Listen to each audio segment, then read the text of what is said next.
Wassalaman daimaini bidawami mulkillah wa ala alihi wa sahbihi. Allahumma salli ala Sayyidina Muhammadin salatan taftahu biha lana futuhal arifin wa tufaqihuna biha fid din wa ala alihi wa sahbihi. Assalamualaikum warahmatullahi wabarakatuh.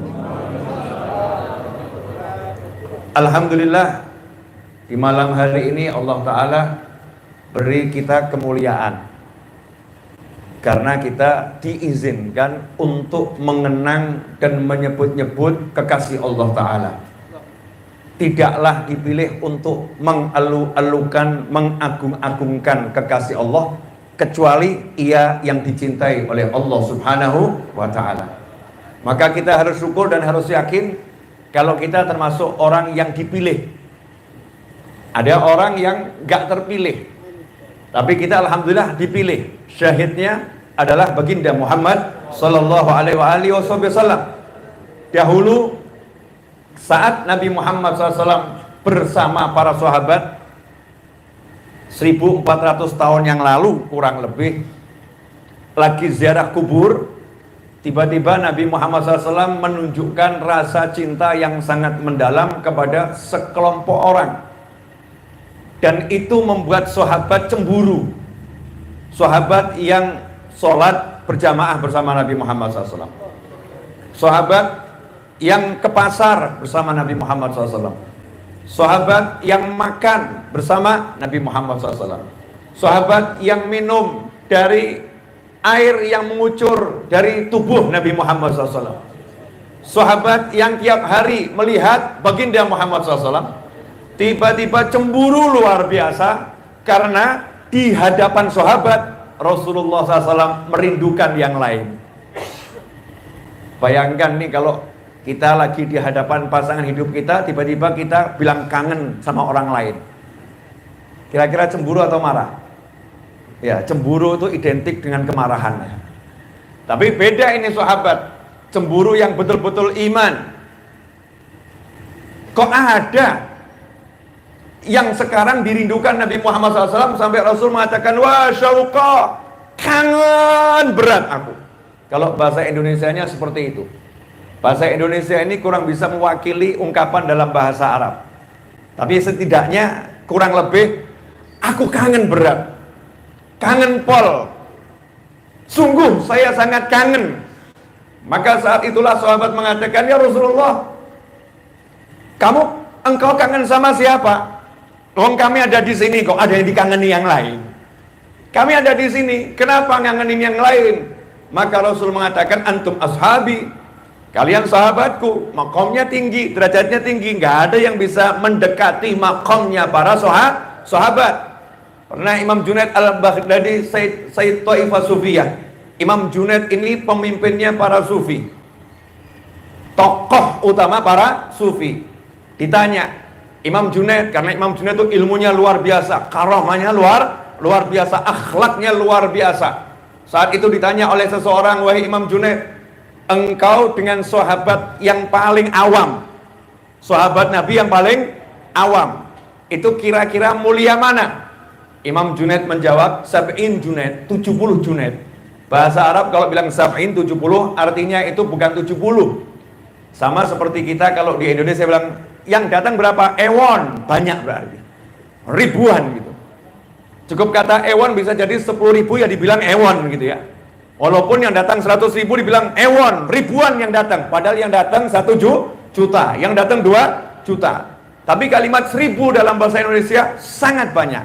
Dalam bahasa Arab kalau dikatakan sab'in Junaid, itu angka maksimal. 70 Junaid dibandingkan dengan jalfun min ajlafis sahabah, sahabat yang paling rendah tingkatannya dibanding sahabat yang lain, maka masih jauh lebih tinggi sahabat yang paling rendah di antara para sahabat yang lain. Itu Imam Junaid. Artinya sahabat Nabi Muhammad SAW, antum ashabi, kalian sahabatku, pangkatnya tinggi, gak bisa disengin. Tapi ini aku lagi kangen sama ikhwani, aku kangen dengan saudara-saudaraku. Maka saat itulah Rasul ditanya sahabat, siapa saudara-saudaramu wahai Nabi Muhammad SAW? Mudah-mudahan antum semua, saya, kita semua, keluarga kita, dan orang-orang yang mencintai dan kita cintai masuk dalam kelompok ini. Amin. Ternyata saudara-saudara Nabi Muhammad SAW dimaksud adalah sekelompok orang yang akan datang sepeninggalku setelah wafatnya Nabi Muhammad Sallallahu Alaihi Wasallam. Mereka belum pernah melihatku, tetapi mereka beriman kepadaku dan rela menghabiskan hartanya dan kehilangan nyawanya demi sekali untuk bisa melihat aku. Allahumma sholli wa sallim alaihi. Ini kita di sini kan duduk ya karena kangen sama Rasulullah SAW.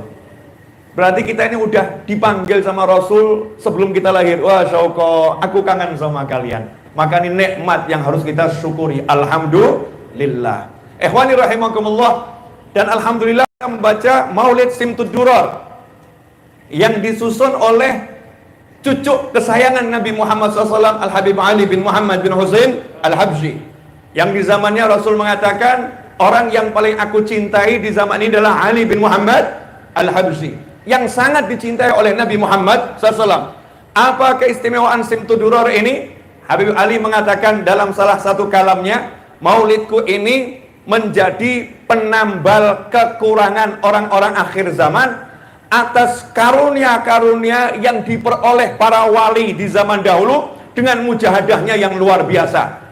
Al-Habib Abdurrahman bin Muhammad As-Segaf satu hari khatam Al-Quran 8 kali, 4 di siang hari, 4 di malam hari. Al-Habib Abdullah bin Alwi Al-Haddad waktu masih playgroup-nya itu sholat sunnah 100 sampai 200 rakaat.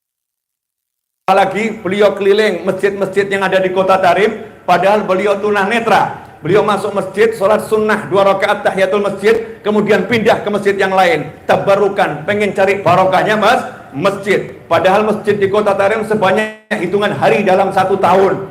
Dan itu dilakukan tiap hari oleh Habib Abdullah bin Alwi Al-Haddad radhiyallahu anhu. Dan yang sebelumnya, Sayyidina Imam As-Sajjad Ali Zainal Abidin radhiyallahu anhu, satu hari sholat sunnah 1000 rakaat. Sayyidah Rabi'ah Al-Adawiyah radhiyallahu ta'ala anha, satu hari sholat sunnah 1000 rakaat. Amalan-amalan yang luar biasa. Kita sekarang suruh mengamalkan seperti beliau-beliau, jujur nyerah. Jujur nyerah. Diajarin sholawat saja zaman sekarang ditanya, Habibnya ditanya, ketika Habibnya ngajarin baca sholawat munjiah 1000 kali, nariyah 4444 kali, masih ada yang nanya, bisa didiskon tidak?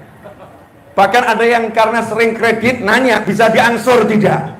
Sholawatnya bisa diangsur tidak? Nggak harus sekali dudukkan Habib, Kiai, Ustadz, bisa nggak diangsur? Akhir zaman kita ini termasuk orang-orang yang semangatnya nggak seperti orang-orang dahulu, sehingga banyak karamah, kemuliaan yang Allah berikan kepada orang-orang yang terdahulu terlewatkan oleh orang-orang di akhir zaman, dan ini sebuah kerugian. Maka Habib Ali Habsyi tawajjuh sama Allah Ta'ala, minta sama Allah sesuatu yang kalau ini diamalkan maka bisa mendapatkan sama dengan yang didapatkan orang yang sholat sunnah 1000 rakaat, dengan yang didapatkan oleh mujahadah besar para awliya wassalihin. Kalau bahasa Indonesianya paket hemat.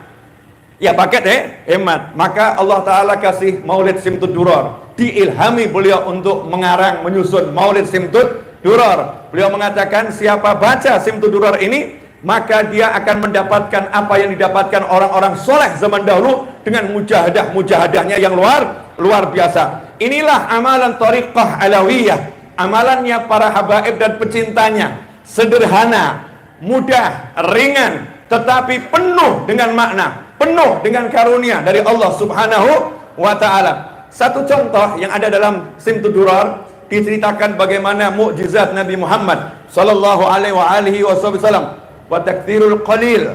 Nabi Muhammad SAW punya kemampuan menjadikan yang sedikit jadi banyak, barokah. Yang sedikit jadi banyak kisahnya. Tapi kali ini saya mau ngutip cuma 2 saja, nggak usah banyak-banyak ya, karena di sini wajah-wajah udah capek juga, terutama wajah saya ya, terutama wajah saya, wajah capek semua ini. Ceramahnya nggak usah lama-lama, nanti barokahnya Simtud Duror bisa hilang kalau kelamaan ceramah. Tapi jangan sebentar ya, karena Solo sampai di sini butuh perjuangan ya. Saya juga pengen pahala yang besar, dan ini disaksikan oleh pemirsa di seluruh dunia. Itu dari YouTube-nya siapa, itu YouTube-nya siapa, ini YouTube saya. Jelek-jelek begini kan subscriber saya 690.000. Ya, jelek-jelek begini, jadi ya lumayan gitu kan ya. Jadi alat dakwah kepada Allah Subhanahu wa ta'ala. Takfirul qalil. Dalam perang Tabuk, perang yang dikatakan perang paling sulit. Iya, perang paling sulit. Saat itu sahabat Nabi Muhammad SAW kehabisan air. Sampai-sampai onta itu disembelih untuk diambil air di dalamnya, diminum bagian dalamnya, sehingga kendaraan berkurang. Saat itulah sahabat bergantian naik kendaraan. Fulan naik dulu yang satu jalan, nanti berapa kilo gantian, kamu naik saya jalan, gantian seperti itu. Sampai akhirnya udah nyerah, minta izin pada Nabi Muhammad SAW untuk disembelihin hewan-hewan ini, mau diambil airnya. Maka diizinkan oleh Nabi Muhammad SAW.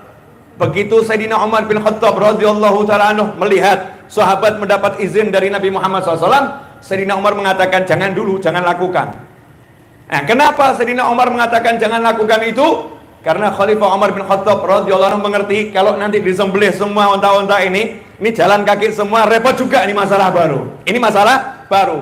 Dan beliau paham bahwasanya baginda Muhammad sallallahu alaihi wasallam ciptaan Allah yang paling agung, yang paling mulia, punya mukjizat yang luar biasa. Tapi Rasulullah enggak suka pamer mukjizat. Baginda Muhammad SAW enggak obral-obral pamer mukjizat. Enggak dikit-dikit saya punya mukjizat, saya punya mukjizat. Enggak seperti itu. Innama ana Abdullah wa rasuluh. Aku adalah hambanya Allah dan Rasulnya. Aku kama yaqul abad. Aku makan sebagaimana budak makan, makannya di lantai. Selalu Nabi Muhammad sallallahu alaihi wasallam menunjukkan kemanusiaan beliau sallallahu alaihi wasallam. 3 hari enggak makan, 3 hari lapar, Rasul enggak mengeluh sallallahu alaihi wasallam. Sebagaimana yang diceritakan, sebelum saya lanjutkan kisah tersebut, Sayyidina Abu Bakar berada di masjid. Saat itu bertemu dengan Sayyidina Umar bin Khattab radhiyallahu taala anhu. Maka ditanya oleh Sayyidina Umar bin Khattab radhiyallahu taala anhu, "Kenapa engkau hari ini ada di masjid? Ini bukan jamnya kamu biasa duduk di masjid."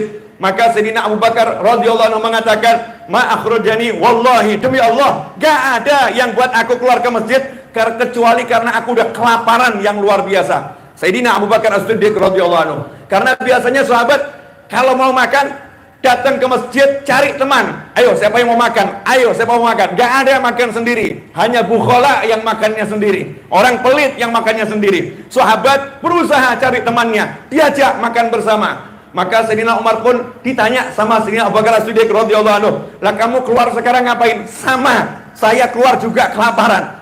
Dua-duanya ini keluar bukan di jamnya mereka ke masjid. Maka nggak lama kemudian Nabi Muhammad SAW buka pintu rumahnya, masuk ke dalam masjid. Bukan di jamnya Nabi Muhammad SAW masuk ke dalam masjid. Lihat dua sahabatnya. Maka Rasul SAW bertanya, "Ma akhrajakuma? Apa yang buat kalian keluar ke masjid di saat ini? Ini bukan jamnya kalian keluar ke masjid."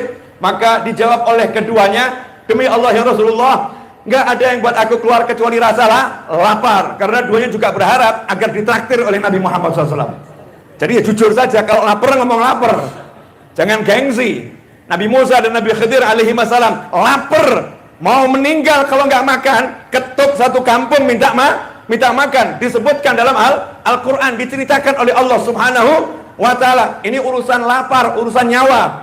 Maka saat itulah Nabi Muhammad SAW menyatakan, "Demi Allah, tidak ada yang buat aku keluar kecuali sama dengan yang buat kalian keluar. Aku juga sudah sekian lama nggak makan dan kelaparan.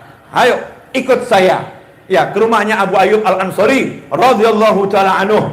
Nabi Muhammad SAW biasa ke tempatnya Abu Ayyub Al-Ansari radhiyallahu taala anhu. Karena yang pertama kali tinggal Nabi di Madinah di rumahnya Abu Ayyub Al-Ansari. Maka Abu Ayyub Al-Ansari setelah Nabi SAW punya rumah, Abu Ayyub Al-Ansari tiap hari masak buat Nabi Muhammad SAW.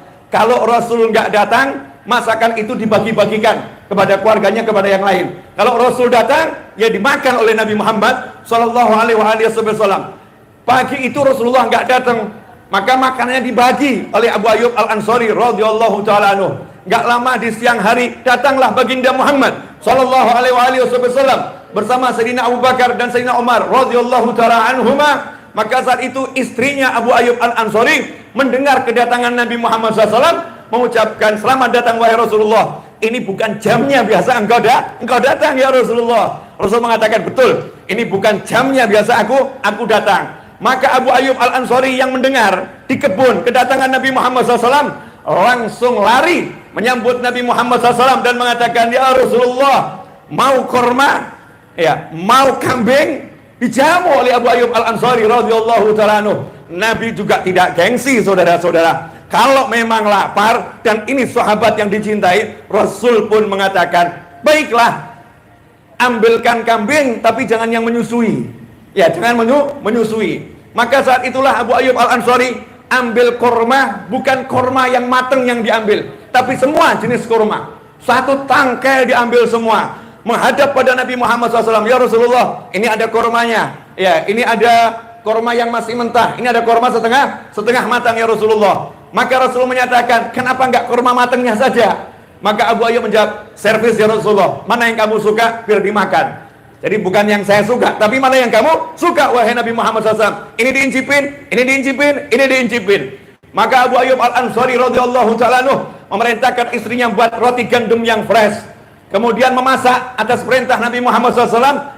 Kambing dibagi menjadi dua bagian. Yang sebagian dibuat daging bakar, yang sebagian dibuat marok pakai kuah. Nabi Muhammad SAW menunggu. Begitu masakan dihidangkan sudah matang, maka Nabi Muhammad SAW mengambil roti, mengisinya dengan daging, melipatnya, kemudian mengatakan pada Abu Ayyub Al-Ansari radhiyallahu ta'ala anhu, tolong bawa ini ke rumah Fatimah, karena udah sekian hari dia tidak makan, sama seperti aku.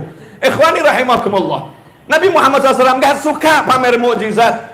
Beliau menahan rasa lapar, tapi ketika umat membutuhkan, maka Nabi SAW akan menunjukkan kebesarannya di sisi Allah Subhanahu wa ta'ala. Maka di hari itu saat perang Tabuk, ketika Sayyidina Umar melihat onta-onta akan disembelih yang tersisa, maka beliau menghadap kepada Nabi Muhammad SAW. Paham Rasulnya punya mukjizat, paham Rasulnya yang paling mulia, paham Rasulnya yang paling utama. Maka saat itulah Sayyidina Umar radhiyallahu ta'ala anhu menyatakan kepada baginda Muhammad SAW, ya Rasulullah, usul, bagaimana kalau engkau perintahkan sahabat mengumpulkan sisa makanan yang dimiliki? Ide yang gak masuk akal. Ngumpulkan sisa makanan. Yang punya satu korma, kumpulkan. Yang punya setengah korma, kumpulkan. Yang punya remukan roti, kumpulkan. Yang punya jagung sedikit, kumpulkan.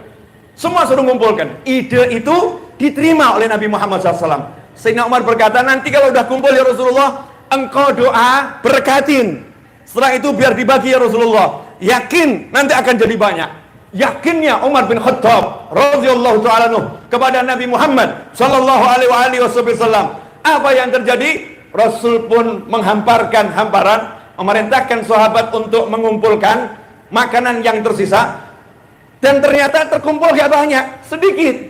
Kemudian Nabi SAW berdoa memberkati makanan tersebut dan memerintahkan pasukan sahabat, silahkan tadi yang naruh korma satu mau ambil 10 boleh, yang mau ambil 20 boleh, silahkan ambil sesukanya. Maka sahabat senang, mereka mengambil sesukanya sebanyak mungkin. Subhanallah, diambil sahabat enggak habis-habis, ikhwani rahimakumullah, sehingga mencukupi semuanya. Semuanya jadi kenyang. Takthirul qalil sallallahu alaihi wasallam, menjadikan yang sedikit menjadi banyak. Al-Habib Idrus bin Umar Al-Habsyi rahimahullah ketika melihat orang-orang kumpul membaca Maulid Simtudurar, beliau mengatakan yang terjadi di tengah-tengah maulid dan majelis semacamnya adalah sama seperti ketika perang Tabuk, kekurangan makanan dikumpulkan. Saat ini kita lagi kekurangan cahaya, kekurangan nur, kekurangan pahala. Masing-masing datang bawa lampunya 5 watt, lampunya 10 watt, lampunya 100 watt, mungkin lampunya 1000 watt. Masing-masing nur mukmin berbeda-beda satu dengan yang lainnya. Tapi begitu masuk majelis maulid, semuanya membaca maulid, semuanya mengikat hati dengan Nabi Muhammad SAW. Ja'ar Rasul sallallahu alaihi wasallam, maka Rasulullah datang dan memberkati sehingga semuanya keluar dengan cahaya kumpulan tadi yang besar dari Nabi Muhammad sallallahu alaihi wasallam. Hada ma'nal barakah. Inilah namanya berkahnya majelis. Karena itu nggak bisa diukur. Cerdasnya orang-orang soleh terdahulu, paham kita ini banyak kekurangan, maka diajak untuk duduk bersama, baca maulid, duduk bersama, ta'allum wa ta'lim, duduk bersama, zikir. Untuk apa? Agar keberkahannya menjadi sesuatu yang luar biasa di kitab catatan amal soleh kita. Ikhwani rahimakumullah. Cerita yang kedua. Sebetulnya udah 2 cerita ya. Cerita yang kedua. Saya belum sempat ambil nafas nih.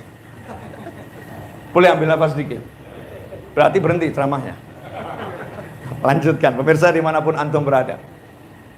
Jabir bin Abdullah radhiyallahu ta'ala anhu yang pernah nanya, ya Rasulullah, dalam Simtud Durar, qala ya Jabir, ya Rasulullah, sebelum Allah ciptakan segala sesuatu, apa yang pertama kali diciptakan oleh Allah Ta'ala? Maka Rasul menjawab SAW, qala ya Jabir, inna Allah khalaqa qabla al-asya'i nura nabika Muhammadin sallallahu alaihi wasallam min nurih. Rasul bersabda, wahai Jabir, ketahuilah sesungguhnya sebelum menciptakan segala sesuatu, Allah telah ciptakan cahaya Nabi Muhammad SAW min nurih, dari cahayanya Allah Subhanahu wa ta'ala. Makna hadis ini membuat orang-orang yang punya akal kebingungan dan gak pernah bisa menjelaskan makna yang sebenarnya, sampai sekarang menjadi perbincangan. Dan Nur Muhammad sallallahu alaihi wasallam, apa artinya min nurih, dari cahayanya Allah Subhanahu wa ta'ala. Ikhwani rahimakumullah, saya nggak akan bahas ke sana. Tapi yang mau saya bahas, ketika menggali parit Khandaq, sama ketika menggali parit Khandaq, Nabi SAW kelaparan sampai perutnya diikat, kasih batu diikat, lapar. Ada satu masalah, ada batu besar. Lihat Nabi Muhammad SAW, Rasul nggak menunjukkan mukjizat dulu. Sahabat disuruh kerja dulu. Gali, cangkul, pakai linggis, pukul. Tapi begitu semuanya menyerah, ada batu besar, gak bisa ya Rasulullah, gak bisa. Maka Nabi Muhammad SAW yang dalam keadaan lapar, perut diikat batu, diikatkan di perut pakai tali. Nabi SAW mengambil linggis, kalau bahasa kita sekarang, dipukulkan santai, mukulnya santai. Tapi begitu batu ini kena linggis dari tangan Nabi Muhammad SAW, hancur menjadi debu. Nah setelah itu sahabat paham, kelihatan ini Rasulullah belum makan ini SAW. Yang nggak pakai disuruh pulang ke rumah, nanya sama istrinya, punya apa? Sedikit gandum sama balibul bawah 5 bulan, kambing kecil. Kata sahabat, masak itu, naikkan airnya, nanti gandumnya kamu masukkan, kemudian nanti kambingnya dimasukkan. Harisa ya. Nah, ini resepnya Haris itu ya. Resep Haris. Buatkan Haris untuk Nabi Muhammad SAW. Makanya Haris itu obat capek-capek. Ya obat capek, tapi syaratnya satu, fresh. Jangan kambing dari apa namanya freezer. Kalau kambing dari freezer bawa penyakit itu udah lama ya, udahlah lama. Yang fresh, yang masih seger. Makanya orang makan daging kambing kena sakit karena nggak sesuai sunnah Nabi Muhammad sallallahu alaihi wasallam. Rasul pakai ilmu, nggak asal kambing. Maka istrinya ngomong, kamu temui Nabi SAW, ajak makan tapi bisik-bisik, jangan ngajak orang. Ini cukup cuma buat 4-5 orang kecil nih masakannya, jangan buat saya malu. Ya la tahdhani, jangan buat saya malu.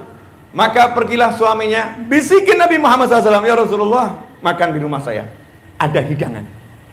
Ya, tapi cuma sedikit ya Rasulullah, untuk antum saja.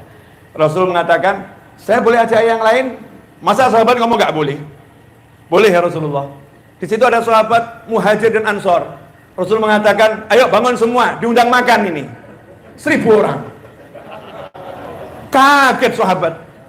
Langsung buru-buru pulang ke rumah. Rasul mengatakan, sampaikan pada istrimu ya, jangan begini, biarkan sampai nanti saya datang, saya yang urus semuanya. Kama qala bil makna seperti itu. Maka cepat-cepat ngasih tahu istrinya. Bilang, ini Rasulullah mau datang bawa 1000 sahabat. Istri ngomong, udah saya kasih tahu, ini sedikit ngomong sama Rasulullah. Saya udah ngomong, tapi Rasulullah mau datang bawa 1000 sahabat. Rasul yang ngomong gitu, ya aman. Kalau Rasul yang bicara seperti itu, coba pikir. Tenang no pikirmu. Istrinya seperti itu, udah tenang. Apa perintah Nabi SAW? Udah disuruh masak dulu, nanti kalau udah mau matang, jangan diapa-apain, Rasul yang urus SAW. Maka datanglah Nabi Muhammad SAW. Yang dilakukan Rasulullah SAW adalah meludahi dengan ludah yang kecil, sedikit ke adonan tersebut. Setelah itu Rasul memasukkan dagingnya, memasukkan rotinya ya, mantu ngaduk. Setelah itu sahabat disuruh masuk ke rumah itu bergantian. Rasul yang nakar, ambil. Sallu ala Nabi. Hasilnya apa? 1000 sahabat makan kenyang semua. Rasul nggak makan duluan, belakangan. Nah, tersisa di situ. Rasul makan, kemudian Rasul mengatakan, ini sisanya bagikan pada tetangga-tetangga. Subhanallah, cukup untuk semuanya. Wa taktsirul qalil. Cerita yang masyhur Sayyidina Abu Hurairah radhiyallahu taala anhu. Kita masih ingat cerita yang sangat masyhur ini. Sayyidina Abu Hurairah berada di pinggir jalan, mau cari makan karena kelaparan, menghadang sahabat-sahabat yang lewat, gaya nanya persoalan, gaya ini acting. Datang Sayyidina Abu Bakar, saya mau nanya ayat ini. Dijawab sama Sayyidina Abu Bakar radhiyallahu taala anhu. Oh, ini Sayyidina Abu Bakar kurang paham nih maksud saya. Ayo ke rumah saya sambil diajak makan, saya jawab begitu. Tapi ternyata Sayyidina Abu Bakar jawab langsung. Sayyidina Umar lewat jawab langsung. Maka dari jauh lewat Nabi Muhammad SAW. Saat itulah Abu Hurairah nggak berani nanya sama Nabi Muhammad SAW. Tapi Rasul begitu lihat wajah Abu Hurairah radhiyallahu taala anhu, Rasulullah tersenyum. Ayo ke rumah saya. Ayo ke rumah saya. Lapar kan? Ayo ke rumah saya. Sampai di rumah Nabi Muhammad SAW ada segelas susu. Abu Hurairah senang, segelas susu berdua dengan Nabi Muhammad SAW. Asyik ini, kenyang ini. Maka saat itulah, kalau bahasa kita sekarang, dikerjain oleh Nabi Muhammad SAW. Rasul ngomong kepada Abu Hurairah, tolong ahlu sufah panggil ke sini semua. Ahlu sufah kurang lebih 70-80 orang yang ada di teras-teras masjid, ajak masuk sini, minum susu bareng sama saya. Saat itulah Abu Hurairah berkata dalam hati, waduh, satu gelas dibagi orang 80, dapat apa saya ini? Tapi minimal karena saya yang ngundang, saya yang nomor 1 minumnya. Saya nomor 1 minumnya. Nabi paham bahwasanya Abu Hurairah mikir seperti itu. Nabi ngerti. Maka begitu sekian orang itu kumpul, Rasul berkata pada Abu Hurairah radhiyallahu taala anhu, ya, kasihkan ke mereka. Loh, saya nggak dikasih duluan. Kasihkan ke mereka. Akhirnya beliau ini ashabus sufah minum semuanya. Tersisa cuma sedikit. Lihat nih, barokah dan tidak rakusnya sahabat. Barokah dan tidak rakusnya sahabat. Coba kalau itu kita habis di nomor yang 1. Segelas habis nomor 1. Maka di saat yang terakhir tersisa sedikit, Abu Hurairah lapar luar biasa. Lihatlah sahabat Nabi Muhammad SAW. Paham Rasulullah juga belum minum. Paham Rasulullah juga lapar. Maka Abu Hurairah mengatakan, ya Rasulullah, silahkan engkau minum duluan. Rasulullah mengatakan, enggak Abu Hurairah, engkau yang minum duluan. Saya tidak bisa ya Rasulullah, saya minum sedangkan engkau belum minum. Kamu minum duluan. Diminum sama Abu Hurairah sambil melihat wajah Nabi Muhammad SAW. Tentunya cinta, sayang, nggak tega kan? Minumnya dikit. Rasul lihatnya sama senyum. Lanjut. Kalau bahasa kita sekarang. Lanjut, jangan sungkan-sungkan. Beneran nih, kalau bahasa sekarang gitu. Beneran ya Rasulullah. Lanjut. Nggak habis-habis. Sampai terakhir, lanjut. Ya Rasulullah, udah sampai sini. Nggak mampu lagi. Maka tersenyum Nabi Muhammad SAW. Kemudian beliau meminum yang terakhir. Ikhwani rahimakumullah. Ini loh takdzirul qalil. Lantas bagaimana penerapannya di dunia zaman sekarang? Di zaman milenial digital seperti ini. Bagaimana agar yang kita punyai yang sedikit menjadi banyak? Kalau yang kita punyai sedikit mau jadi banyak, caranya gampang. Biar disentuh Nabi Muhammad SAW. Kalau disentuh Rasulullah SAW, nanti barokah. Jadi banyak. Bagaimana caranya agar disentuh oleh Nabi Muhammad SAW? Caranya nomor 1, iman dulu, yakin dulu. Al-madad fil mashhad. Allah ngasih sesuai keyakinanmu. Kalau nggak punya keyakinan, nggak akan dapat. Karena ini urusannya semua gaibiyah. Hal yang gaib, keimanan, nggak teori. Bukan teori-teorinya orang angka 1 tambah 1 sama dengan 2, bukan. Ini masalah iman. Rasul akan memberkati dan jadi banyak. Seperti seorang sahabat yang orang tuanya meninggal dunia. Oh, cerita lagi nih. Panjang udah. Nanti untuk episode berikutnya kisahnya harus saya potong. Kalau enggak nanti kesana lagi ceritanya itu. Banyak soalnya itu. Takdzirul qalil. Gimana caranya biar diberkati Nabi Muhammad SAW? Simple. Contoh, punya rumah. Pernah enggak kita undang Nabi SAW masuk rumah kita? Sahabat punya rumah, buat musola. Untuk sholat di situ sahabat Nabi Muhammad SAW karena memang udah tua renta. jalan ke masjid udah nggak bisa karena memang jalannya udah rusak karena banjir. Minta izin sama Nabi SAW untuk sholat di rumah. Tapi pengen buat musola di rumah, khusus tempat untuk sholat. Sahabat lapor pada Nabi SAW, ya Rasulullah, tolong ke rumah saya. Sholatin dulu tempat sholatnya. Sholatin dulu tempat sholatnya. Datanglah Nabi SAW. Sholat di situ. Setelah itu sarapan pagi. Sholat duha berjamaah dengan sahabat. Setelah itu disuguhin sarapan pagi. Nabi SAW lihat sahabat, ngundang Nabi Muhammad SAW. Lah ketika kita punya kantor, ketika kita punya rumah, apakah terfikir pertama kali kita menginginkan Nabi Muhammad SAW yang masuk ke rumah kita? Makanya kalau orang-orang dulu yang dipikirkan bagaimana Rasulullah masuk rumah saya. Makanya muncul begitu mau bangun rumah, pondasinya pertama kali minta air buat pondasinya kepada ulama, orang soleh, habaib, kiai. Tolong air doa, saya mau cor pondasi ini biar barokah. Bayangkan pondasinya kena air yang didoain oleh orang-orang yang soleh. Sekarang banyak orang gak peduli dan tidak percaya barokahnya orang soleh. Cor pondasi, cor saja tanpa berpikir minta berkahnya orang-orang soleh. Orang dulu begitu rumahnya jadi, mau buka pintu rumahnya gak dibuka sebelum ibunya yang bukakan. Bawa ibunya, Umi, Mama, Ibu, Bunda, bukakan ini, saya nggak akan masuk sebelum engkau yang bukakan. Barokah, biar tempat ini didatangi oleh Nabi Muhammad Sallallahu Alaihi Wasallam. Kemudian dibacakan mawalid, ada yang burdah, barzanji, simtud duror, diulami, apapun itu, diba, macam-macam maulid. Masing-masing daerah punya kebiasaan sendiri. Bacakan maulid dengan khusyuk, sambil betul-betul hati dikaitkan dengan Nabi Muhammad SAW. Ingin Rasulullah hadir ke rumahnya. Muncul orang akhir zaman. Mana bisa Nabi SAW main ke rumahmu? Masya Allah. Ikhwani rahimakumullah. Cukup contoh yang sederhana. Ketika Anbiya wal Mursalin kumpul di Masjidil Aqsa untuk bertemu dengan Nabi Muhammad Sallallahu Alaihi Wasallam. Tanpa diundang Rasulullah, semuanya kumpul di sana. Dan cukup sebagai dalil ketika kita bersolawat, Nabi SAW pun membalas langsung solawat dan salam kita. Ikhwani rahimakumullah, saya mau nanya, apakah ada jarak antara kita dengan Nabi Muhammad Sallallahu Alaihi Wasallam? Enggak ada jarak. WhatsApp akhir zaman ini, WhatsApp. Baru saya kirim pesan di handphone antum langsung masuk. Kalau nama saya antum rekam di sana, simpan di sana, langsung muncul. Mas Novel, ya, kirim pesannya apa? Kelihatan semua. Hitungannya klik langsung nyampe. Apakah teknologi solawat kalah dengan WhatsApp? Ikhwani, fikirkan.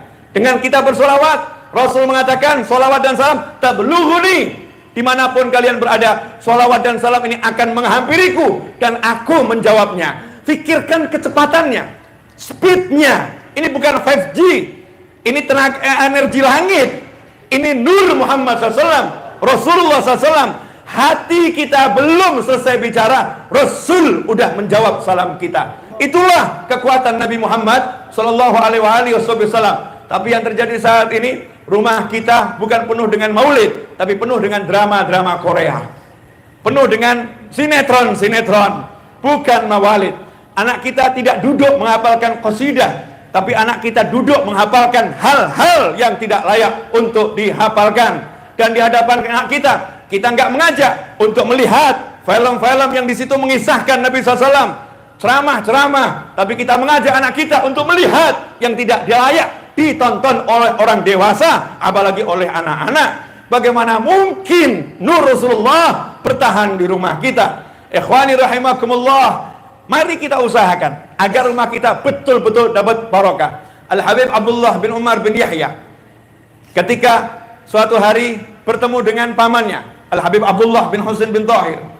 Saat itu nanya kepada keponakannya, saya kok mimpi rumahmu ini paling tinggi, tapi saya lihat ruang tamumu paling tinggi. Dari semua rumah di kota, rumahmu ini paling tinggi, tapi ruang tamumu paling tinggi. Apa rahasianya? Kok saya sampai mimpi seperti itu? Maka jawabannya paman, mungkin ini. Ketika rumah ini selesai saya bangun, maka setiap ruangan saya sholat 2 rakaat khatam Al-Quran. Setiap ruangan, ruang makan, dapur dan sebagainya. Khusus ruang tamu, saya sholat di situ 40 kali khatam Al-Quran. Ruang tamu, karena untuk jamu tamu. Spiritualnya dipikirkan. Sementara kita ruang tamu asap rokok yang ngepul di sana. Asap rokok. Hatam entah berapa juz rokok ini. Berapa pak rokok yang kita hatamkan di situ. Tapi Al-Quran sekalipun 30 juz nggak hatam di situ. Maulid nggak kita baca di situ. Sehingga barokah ini menjauh dari kita. Padahal al-hayah barokah. Dalam kita ketemu muslim yang satu dengan muslim yang lain, Assalamualaikum warahmatullahi wabarakatuh. Dan berkahnya Allah subhanahu wa ta'ala. Karena itulah dulu orang-orang tua dulu ke anak-anaknya nggak pernah bicara nak jadi orang kaya, nak jadi orang sukses. Selalu mengatakan insyaallah barokah, insyaallah barokah, ilmumu insyaallah barokah, tijarahmu insyaallah barokah, semuanya insyaallah barokah. Akhiran, terakhir berapa menit Mas Seto? Sudah 35 menit. Kemampuan manusia mendengar simak itu kurang lebih 10 menit. Kalau antum mampu 30 menit itu berarti manusia super. Manusia super. Terakhir saya mau ngutip dari Simtu Duror sedikit. Ini terakhir ini saya bawakan di hampir setiap ceramah, saya kutip terus. Ya biar kita betul-betul paham. Karena banyak akhir zaman ini orang nggak paham. Dan banyak orang baca Simtu Duror, pasal yang satu ini dihilangkan, nggak dibaca. Padahal kata Habib Anis, kalau ini nggak dibaca berarti nggak baca maulid. Wahina baraza sallallahu alaihi wasallam baraza min batni ummihi rafi'an tarfahu ila sama.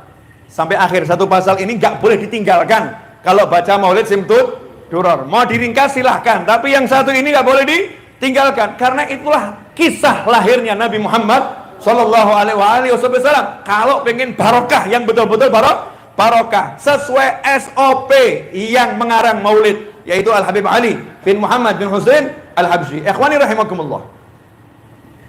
Di wahina ini banyak hal, tapi saya mau ambil satu saja. Faqad warada an Abdurrahman ibn Auf an ummihi Syaffa'i radhiyallahu anhuma. Telah diriwayatkan dari sahabat yang bernama Abdurrahman bin Auf. Abdurrahman bin Auf ini sahabat konglomerat yang super kaya. Habib Ali Habsyi setelah Mahalul Qiyam, sahabat yang pertama kali dinukil riwayatnya, sahabat yang super kaya, Abdurrahman bin Auf. Ada pesan apa di situ?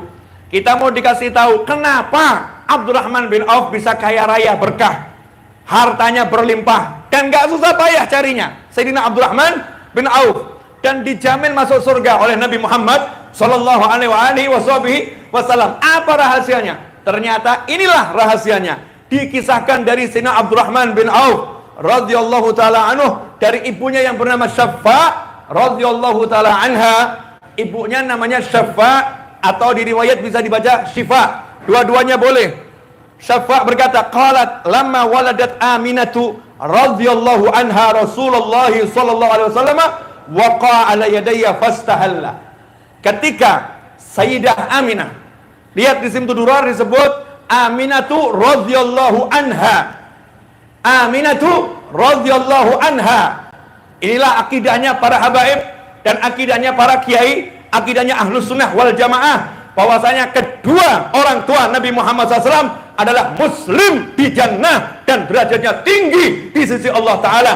Karena itu jangan ragu kalau nyebut ibu Nabi radhiyallahu taala anha. Kalau ayah Nabi radhiyallahu anhu, sebutkan itu karena keduanya adalah manusia yang luar biasa, dzil qadril azim.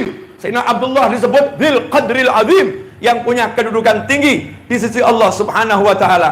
Apa kata Syaffa, ibunya Abdurrahman bin Auf, ketika Sayyidah Aminah radhiyallahu anha melahirkan Nabi Muhammad SAW, waqa ala yadayya. Nabi SAW itu aku yang menerimanya. Allahumma sholli wa sallim alaihi. Saya mau nanya, manusia yang keberuntungannya seperti apa ketika zat Muhammad SAW, ketika zatnya Nabi SAW yang ditunggu jagat raya keluar, ia yang diizinkan Allah untuk menerima pertama kali. Belum tersentuh bumi, belum tersentuh apapun, tangan yang mulia ini yang menerimanya. Waqad alaydaya fastahalla. Kemudian menangis dengan keras Nabi Muhammad SAW. Atau ada pula yang mengartikan kemudian Rasulullah SAW bersin. Ada istihlal bersin, ada istihlal artinya menangis dengan keras. Tetapi ulama lebih menguatkan menangis dengan keras, karena itu menunjukkan kesempurnaan bayi, kesempurnaan Nabi Muhammad Sallallahu alaihi wasallam, sampai akhirnya kisah ini panjang, muncul cahaya dan lain sebagainya. Yang mau saya jelaskan bukan masalah itunya. Perhatikan, yang menerima kelahiran Nabi SAW namanya Syafa atau Syifa, menerima dengan tangan mulia, betul ya? Cerita ini disampaikan oleh Syafa kepada siapa? Putranya, Abdurrahman bin Auf. Inilah dalil kalau sahabat itu biasa buat maulid. Sahabat biasa menceritakan proses kelahiran Nabi Muhammad SAW. Ini proses kelahiran Nabi diceritakan. Begini loh ketika Nabi lahir, siapa yang menceritakan? Syafa. Syafa cerita ke siapa? Putranya, namanya Abdurrahman bin Auf. Sayyidina Abdurrahman bin Auf cerita ke siapa? Kepada seluruh sahabat sampai kita yang hidup di tahun 2021 mendengar dari Sayyidina Abdurrahman bin Auf. Itu yang pertama. Yang kedua, Syafa menerima dengan tangan mulia. Menerima dengan tangan mulia. Hasilnya Sayyidina Abdurrahman bin Auf putranya dikasih Allah rezeki yang sama. Kalau ibunya menerima dengan tangan yang mulia jasad Nabi Muhammad SAW, maka anaknya dapat keberkahan, tangannya barokah, didoakan Nabi Muhammad SAW. Sayyidina Abdurrahman bin Auf itu kalau belanja apapun gak pernah rugi, beli apapun gak pernah rugi.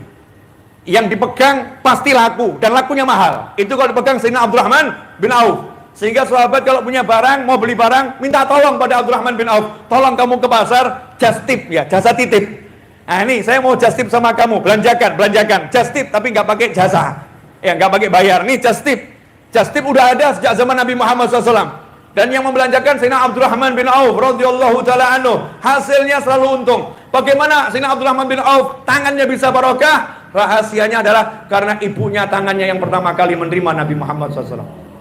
Karena ibunya yang pertama kali tangannya menerima Nabi Muhammad SAW. Kemudian lanjutkan tuh hadisnya. Fa'adha'alahu ma bainal masyriqi wal maghrib. Begitu Nabi lahir SAW, kamar itu berubah menjadi cahaya sehingga saya bisa melihat kerajaan Romawi dari dalam kamar Nabi Muhammad SAW. Syafa' waktu itu belum mukminah, belum beriman, beriman. Rasulullah masih dengan orang-orang yang terdahulunya. Tapi begitu lihat Nabi SAW, pandangannya Syafa' berubah. Manusia biasa ini dirubah penglihatannya oleh Nabi Muhammad, oleh Allah Ta'ala berkat cahaya Nabi Muhammad SAW, sehingga bisa melihat Romawi yang jaraknya hampir 1000 kilo ada di depan mata. Ikhwani rahimakumullah. Yang terakhir, renungkan. Tahu cahaya matahari? Cahaya matahari itu kuat tapi lemah. Kuat tapi lemah. Kenapa kuat tapi lemah? Kena payung kalah. Kena payung kalah. Kena awan kalah. Itu cahaya matahari. Cahaya lampu 20.000 watt, tembakkan ke tembok, kalah, gak bisa tembus. Cahaya Nabi Muhammad SAW gak bisa dihalangi oleh tembok dan apapun. Di hadapan Rasul ada tembok, temboknya tetap ada, tapi gak bisa menghalangi cahaya Nabi Muhammad SAW. Langsung bisa nembus sampai Romawi, dan Romawi jadi di hadapan mata. Itulah cahaya Nabi Muhammad SAW.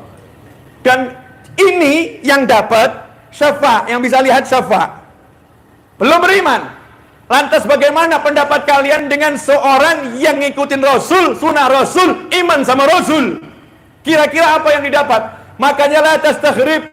Jangan anggap aneh keramat-keramatnya para wali, orang-orang yang soleh, yang ikut jalannya orang-orang soleh, punya karomah-karomah yang luar biasa, wajar. Kenapa? Karena beliau-beliau berinteraksi dengan Nur Muhammad SAW, berinteraksi dengan cahayanya Nabi Muhammad Sallallahu Alaihi Wasallam. Ini kalau saya jelaskan sampai subuh, saudara-saudara. Ya, ada ketidakadilan di antara kita. Saya teriak-teriak, antum duduk mendengarkan. Ya, ini ada ketidakadilan, ya kan? Jadi daripada ketidakadilan ini berlanjut, mari segera kita akhiri. Nah, akhiran di kalamnya Habib Ali Habsyi itu ada ijazah solawat.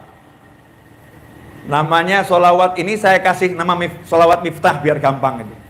Habib Ali mengatakan, aku diberi ilham solawat ini, dan semalam ada yang laporan, kata Habib Ali di zamannya, ada yang laporan karena baca solawat ini banyak, malamnya langsung mimpi bertemu Nabi Muhammad SAW. Kata Habib Ali, solawat ini mujarab untuk mimpi bertemu Nabi Muhammad SAW. punya kekuatan khusus untuk mendapatkan mimpi bertemu Nabi Muhammad SAW. Dan juga salawat ini akan menyebabkan turunnya rahmat yang besar kalau dibaca. Nah, yang begini-begini ajarkan anak kita, ajarkan istri kita. Paksa, harus sedikit dipaksa. Ayo baca dulu, ayo baca. Istri harus dipaksa, anak harus dipaksa. Para istri, suaminya paksa, ayo baca. Marrah wahidah, satu kali aja baca. Ini nanti datangkan rahmat, rahmat. Orang dulu begitu.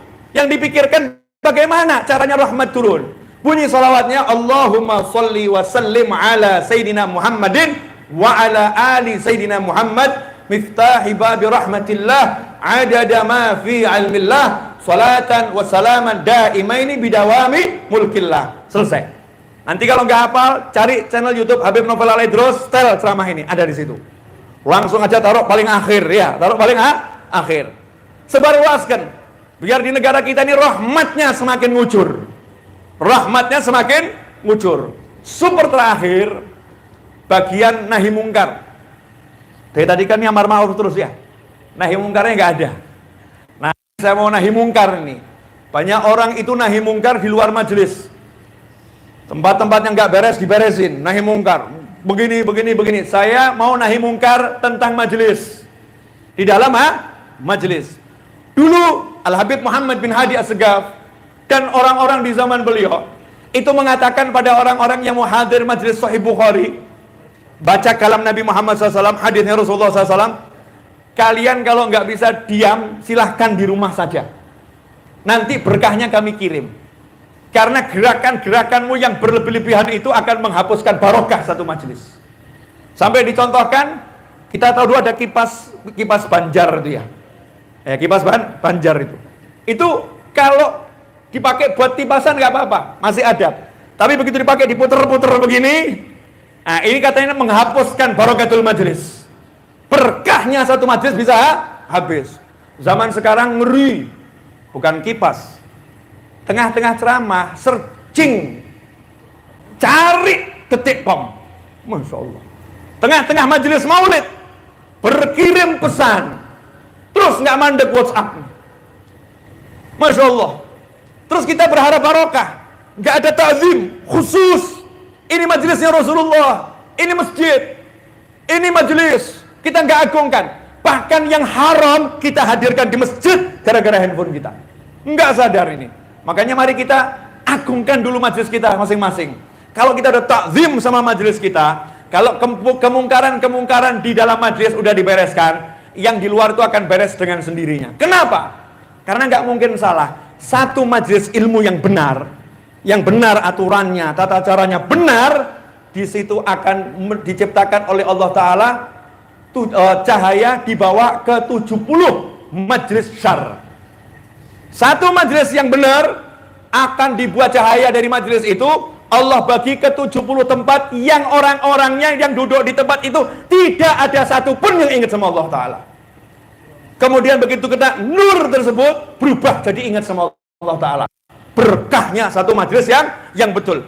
Makanya Thariqah Alawiyah, lihat sederhana, duduk, diam, tenang, baca kalam salaf, baca kisah-kisah orang terdahulu, yang lain dia mendengarkan, mungkin tampaknya membosankan, tapi berkahnya luar biasa.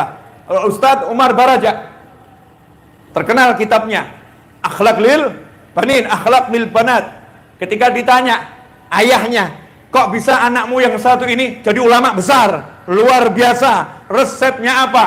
Jawabannya adalah, yang satu ini saya berhubungan dengan istri saya sepulang dari Roha di Surabaya. Rohanya para habaib, ada Habib Muhammad bin Idrus Al-Habsyi dan yang lain. Roha baca kitab, karena nur dari majelis tersebut luar biasa, pulang saya berhubungan dengan istri saya, jadinya anak yang satu ini. Ikhwani rahimakumullah, barakatul majlis. Mari kita cari ya, biar majelis kita gak penting jumlah, mau satu orang, mau dua orang. Majelis itu makbul indallah, mau makbul indannas. Majelis itu yang diterima sama Allah, bukan diterima orang. Jangan ngikutin apa mau orang, tapi apa mau Allah, apa mau Rasulullah. Kalau udah maunya Allah dan Rasulullah, makbul indallah, diterima sama Allah. Yang hadir Nabi Muhammad SAW, yang hadir malaikat-malaikat, arwah kaum solihin, hadir semuanya. Kenapa? karena ini majlis yang direstui oleh Allah Subhanahu wa taala. Semoga majlis kita termasuk majlis yang direstui oleh Allah taala, majlis yang diterima oleh Allah Subhanahu wa taala. Dan semoga berkat majlis ini Allah taala ampuni kedua orang tua kita. Allah jadikan orang tua kita selamat dunia, selamat akhirah. Orang tua kita mulia dunia, mulia akhirah. Orang tua kita tentram dunia, tentram akhirah. Orang tua kita selamat dunia, selamat akhirah. Semoga Allah taala, ya Allah, jadikan orang tua kami semua ridha kepada kami, ya Allah. Jadikan orang tua kami ridha kepada kami, ya Allah. Ampuni dosa-dosa kami kepada orang tua kami, ya Allah. Ampuni dosa kami kepada ayah bunda kami, ya Allah. Ampuni dosa kami kepada ayah bunda kami, ya Allah. Tolong jadikan kami anak-anak yang diridhai, ya Rabb. Maafkan salah-salah kami kepada orang tua kami, ya Allah. Ya Rabb, terkhusus kami mohon teruntuk anak keturunan kami ila yaumil qiyamah, teruntuk putra-putri kami ila yaumil qiyamah. Ya Allah, tolong jadikan anak keturunan kami selamat dunia, selamat akhirah. Mulia dunia, mulia akhirah. Tentram dunia, tentram akhirah. Bahagia dunia, bahagia akhirah. Jadikan pasangan-pasangan hidup kami, ya Rabb, pasangan hidup yang Kau ridhai. Kami semua selamat sampai jannah-Mu, ya Arhamar Rahimin. Ya Allah, jadikan majlis ini majlis yang menyenangkan orang-orang soleh sebelum kami, ya Allah. Di alam barzah sana beliau-beliau senang, beliau ridha, sehingga baginda Muhammad sallallahu alaihi wasallam pun ridha kepada kami semua, ya Allah. Rabbana atina fid dunya hasanatan wa fil akhirati hasanatan wa qina adzabannar. Rabbana la tuzigh qulubana ba'da idh hadaitana wa hab lana min ladunka rahmah innaka antal wahhab. Allahumma amur ajsadana bi ta'atik wa amur qulubana bi mahabbatik wa amur arwahana bi ma'rifatik wa amur asrarana bi musyahadatik. Allahumma inna nabatu ni'matik fala taj'alna hasada ni'matik. Allahumma la tahrimna khaira ma 'indaka li syarri ma 'indana. Allahumma la tahrimna khaira ma 'indaka li syarri ma 'indana. Allahumma inna nas'aluka min kulli khairin ahata bi ilmuka fid dunya wal akhirah wa na'udzu bika min kulli syarrin ahata bi ilmuka fid dunya wal akhirah ya malikad dunya wal akhirah. Wa sallallahu ala sayyidina wa maulana Muhammadin wa alihi wa sahbihi sallam. Alhamdulillahi rabbil alamin ala hadhihi niyyah wa ala kulli niyatin salihatin jamiatin nafi'ah wa ala ma nawa habibi ali wa ala ma nawaitum wa ila hadratin nabi sallallahu alaihi wasallam. Al-Fatihah.